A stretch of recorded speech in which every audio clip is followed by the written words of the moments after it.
چې دا قرآن کریم په اسمان د دنیا کې محفوظ پروت و، هغه ته بیت العزت وایي. د دې اسمان د دنیا کې دوه ځایونه دي ډېر اهم. یو بیت العزت چې پچا کې قرآن پروت و، او یو د دعا کعبه ده چې هغه ته بیت المعمور وایي. څه ورته وایي؟ بیت المعمور. یو دا کعبه ده چې دا ته ورته داسې مخکې او منځ کوي، او یو د دعا کعبه ده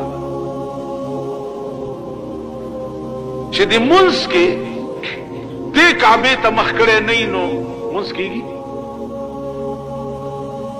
د دعا په ټایم کې دی چې د دعا کعبې ته اړه متوجه کړی نه وي نو دعا نه قبلېږي.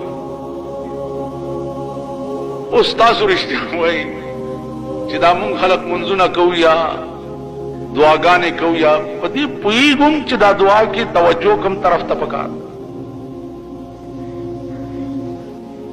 یا د دعا کعبه چې دا تر اوسه پورې دې خلقو پیژندلې هم نه ده.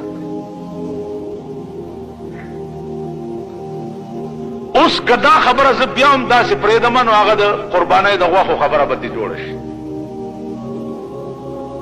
چې د ابراهیم علیه السلام د قربانۍ ګډوړي هغه غوښې چا وخوړې. نو تر پرونه پورې دا خبره لا صفا شوې نه ده چې هغه غوښې چا وخوړې. لکه چا وخوړې،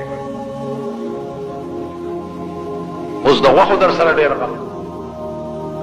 نو زمونږ خلقو مزاج چې دی هغه د پاکستانیانو مزاج دی. تاسو وګورئ اوس پاکستان اعلان وکړو چې حج دپاره درخواستونه ورکوي،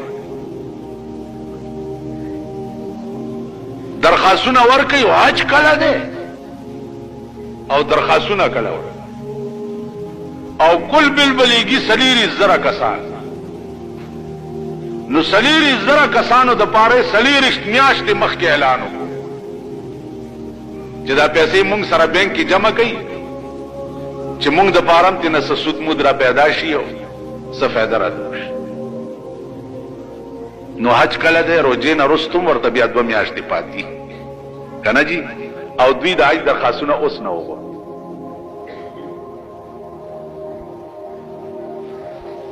که یو حکومت دومره نااهله وي چې هغه د 24,000 کسانو انتظام په 2 میاشتې کې نشي کولی، نو داسې نااهله حکومت د دې قابل دی چې په ملک حکمرانی؟ دا د دې قابل